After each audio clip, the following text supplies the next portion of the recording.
नमस्कार मित्रों, स्वागत है हमारी यूट्यूब चैनल NTV गुजराती पर। मित्रों, आजना आ वीडियो में सरकार द्वारा रिपीटर विद्यार्थीओना रिजल्टने लईने महत्वपूर्ण निर्णय लेवामां आव्यो छे तेना विषे बात करवाना छीए। तो मित्रों, वीडियो छेल्ले सुधी जोजो अने जो अमारी चेनलने हजू सुधी सब्सक्राइब न करी होय तो सब्सक्राइब करी घंटीवाळुं बटन दबाई देजो।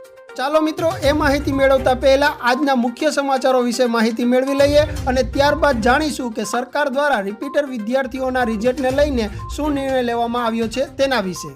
तो मित्रों, अत्याરના मुख्य समाचारमां જોઈએ તો હોકીમાં ભારતીય ટીમે 41 વર્ષ બાદ ઇતિહાસ રચ્યો છે અને જર્મનીને હરાવીને બ્રોન્ઝ મેડલ જીત્યો છે।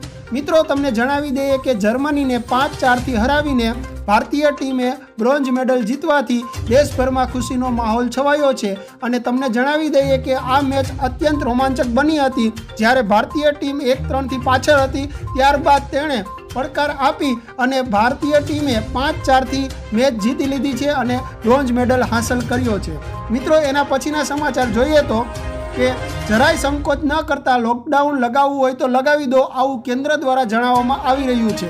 કારણ કે કોરોના પર કેન્દ્રએ તમામ રાજ્યોને પત્ર લખીને એલર્ટ કરી દીધા છે અને તહેવારોને લઈને ખાસ તકેદારી રાખવાના નિર્દેશ પણ કર્યા છે।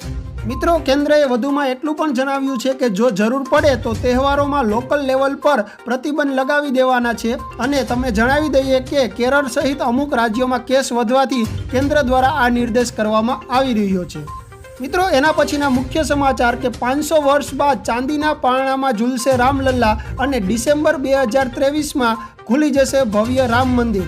મિત્રો, તમને જણાવી દઈએ કે 11 ઓગસ્ટથી શરૂ થતા શ્રાવણ માસને ખાસ બનાવવાની તૈયારીઓ ચાલી રહી છે અને 500 વર્ષ બાદ રામલલ્લાને ચાંદીના પારણામાં ઝુલાવવામાં આવશે અને આ મેળો 12 દિવસ રહેશે। અને મિત્રો, તમને જણાવી દઈએ કે ગત 5મી ઓગસ્ટે PM નરેન્દ્ર મોદીના હસ્તે મંદિરનું શિલાપૂજન કરવામાં આવ્યું હતું। અને મિત્રો, એના પછીના મુખ્ય સમાચાર કે કુસ્તીમાં રવિ દહિયાએ રજત પદક હાંસલ કર્યો છે, એટલે કે તેની હાર થઈ છે અને તેને સિલ્વર મેડલથી સંતોષ માનવો પડ્યો છે।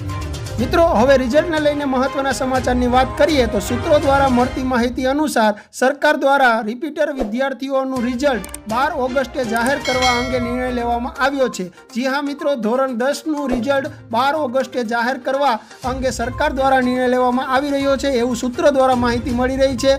મિત્રો, આની અંદર આગળ પાછળ થઈ શકે છે, પરંતુ 10 થી 15 તારીખની વચ્ચે ધોરણ 10ના રિપીટર વિદ્યાર્થીઓનું પરિણામ આવી શકે છે અને ઓગસ્ટના અંતમાં 12 સાયન્સનું તેમજ સપ્ટેમ્બરના શરૂઆતના વીક ધોરણ 12 કોમર્સનું રિઝલ્ટ આવે તેવી શક્યતાઓ દેખાઈ રહી છે। મિત્રો, આ હતા અત્યાર સુધીના મુખ્ય સમાચાર। આવા જ સમાચાર મેળવવા માટે વિડીયોને લાઇક તેમજ અમારી ચેનલને સબસ્ક્રાઇબ કરવાનું ભૂલતા નહીં। ધન્યવાદ। જય હિન્દ, જય ભારત।